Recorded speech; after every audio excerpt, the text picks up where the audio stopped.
Boa tarde a todos. Queria agradecer à organização, com destaque para o Francisco, o convite que me fez e à Associação de Parques de Ciência e Tecnologia Portugueses, a Tec Parques, para vos falar aqui um bocadinho de que modo é que este movimento dos parques de ciência e tecnologia portugueses se podem associar com tudo o que tem a ver com financiamento, com business angels e com empreendedorismo. E quando nós falamos aqui de empreendedorismo, estamos a falar exatamente também numa componente que começa a estar muito na agenda do nosso dia-a-dia, e é aquela que tem muito a ver com a necessidade de as pessoas se começarem a arregaçar as mangas e fazerem-se à estrada na procura da sua própria solução profissional. Ou seja, já não chega só mandar currículos para as empresas, os mais jovens estão a compreender que têm necessidade de fazer outras coisas. Mas, como acontece em tudo na vida, não há bela sem senão, e aqui o senão é a necessidade do financiamento. O que é que nós temos feito até agora nos parques de ciência e tecnologia em Portugal? Neste momento operativos estão 14 parques de ciência e tecnologia, quer no continente, quer também nas duas regiões autónomas. E como já foi dito aqui, são verdadeiras plataformas operacionais e logísticas que permitem a todos aqueles que têm que instalar as suas empresas poderem se instalar num ambiente altamente qualificado. Hoje, os parques de ciência e tecnologia portugueses todos cumprem as normas que a IASP, a Organização Internacional de Parques, cria para poder obter o selo de Parque de Ciência e Tecnologia. Essas normas têm muito a ver com a realização de três funções. Essas três funções têm a ver com a função empresarial propriamente dita, isto é, o acolhimento e a instalação de empresas, com a função de saber, a ligação às universidades e depois a função lazer, o aproveitamento e a criação de condições para que os parques possam ter algo mais do que ser somente um espaço onde se vai trabalhar. E estes 14 parques que cobrem todo o território nacional e que obedecem a cumprimento destas funções, destas tarefas, têm estado a fazer em Portugal uma pequena revolução tranquila, eu diria mesmo, neste momento de crise. Porquê? Porque grande parte destes equipamentos têm as empresas que recebem, são empresas que estão a trabalhar para a exportação, estão a trabalhar, portanto, para fora, em áreas muito diversificadas, desde a saúde, às tecnologias de informação, até ao agroalimentar. Portanto, há muitos destes parques, inclusive, têm os polos de competitividade sediados nas suas instalações. Portanto, estes parques, quase todos eles surgiram por iniciativa municipal, portanto,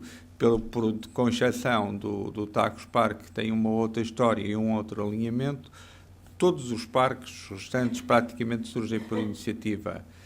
municipal, portanto, com participação de vários atores no território e confluem para aquele espaço, criando ali um espaço que acrescenta valor e que ajuda também, isto é uma nota importante, à internacionalização de todas essas companhias que ali estão e também destes espaços, quer seja ao nível da economia local, quer também ao nível do desenvolvimento regional, enquanto linhas de orientação básicas para esta tarefa. Sobre esta matéria,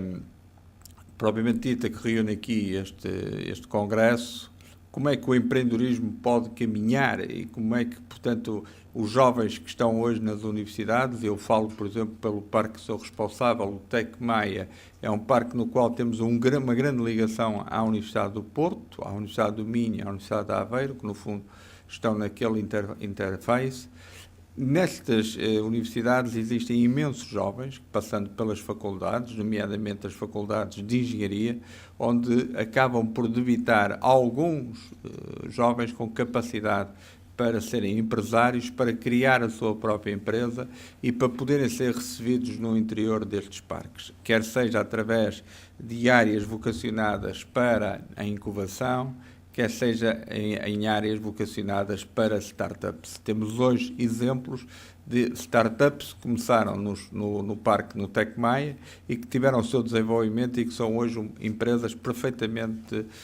em condições idênticas a outras, portanto, na sua operação, no seu modelo de negócio. Isto é extremamente importante porque permite, muitas vezes são os parques que permitem, com condições financeiras, nomeadamente ao nível das rendas mais aliciantes, mais interessantes, permitem estas empresas instalarem-se, quer através da incubadora de empresas, quer através de espaços relacionados para as startups. Mas neste momento,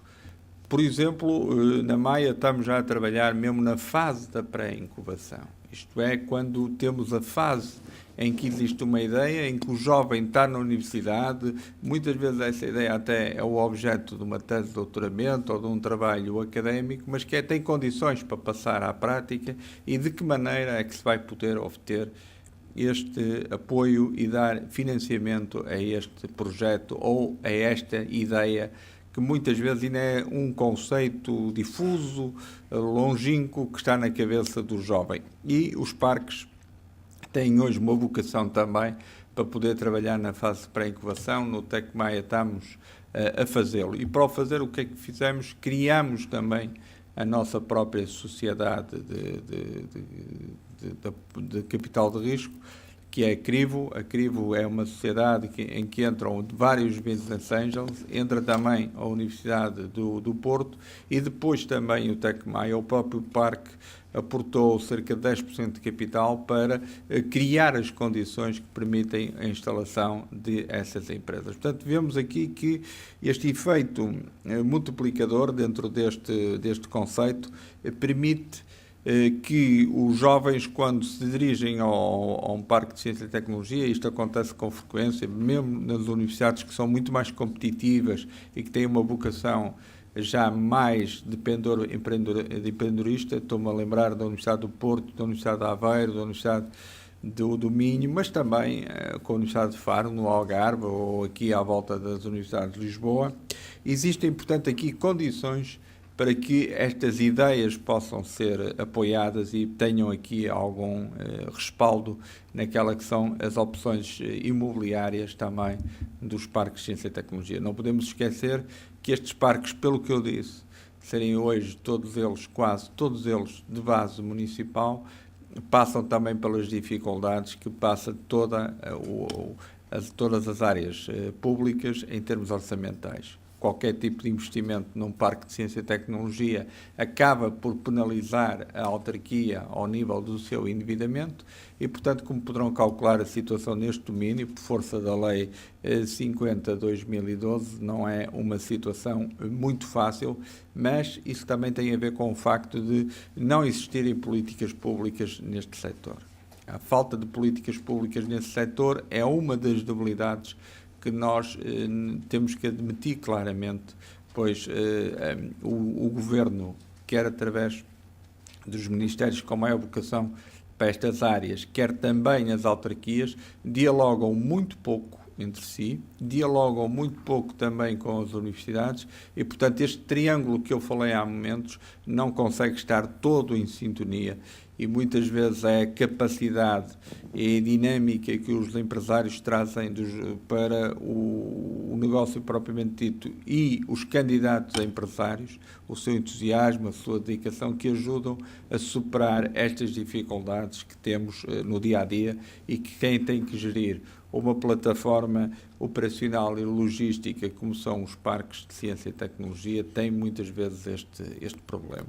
Portanto, eu diria, à leia de conclusão, de que quem se aproxima destes espaços e que pode vir aqui ajudar muitas vezes a que uma ideia se possa concretizar, não fica somente desamparado, está dentro de um ambiente onde existem profissionais que podem apoiar o estudo e o desenvolvimento desta ideia, existe alguém com quem se pode dialogar e, portanto, este tripé entre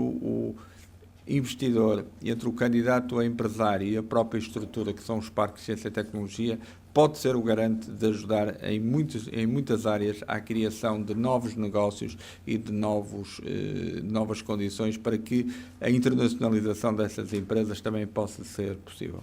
Penso que deixei aqui uma nota que talvez não seja a melhor, que é a ausência das políticas públicas, mas essa efetivamente é uma das dificuldades com que todos os dias nos debatemos quem está na gestão deste tipo de equipamentos, e também a ideia da necessidade de começarmos a olhar para a pré-incubação e para a fase em que ainda estamos no início, na gênese de uma ideia, que poderá depois evoluir para um projeto. No Tecmaia, como disse, e noutros locais, o Viocan também é um bom exemplo. Há muitos parques onde existem já hoje ferramentas e condições que possam ultrapassar algumas das dificuldades que vamos sentir, nomeadamente ao nível da política fiscal. A política fiscal é uma política idêntica para todos os operadores, não há aqui nenhumas condições excepcionais para quem é business angel dentro de um parque de ciência e tecnologia, e os preços que são praticados dentro do parque de ciência e tecnologia resultam muito da boa vontade e da iniciativa das próprias entidades gestoras, mais do que aquilo que o quadro normativo, legal e fiscal aporta a este problema. Muito obrigado a todos pela vossa atenção.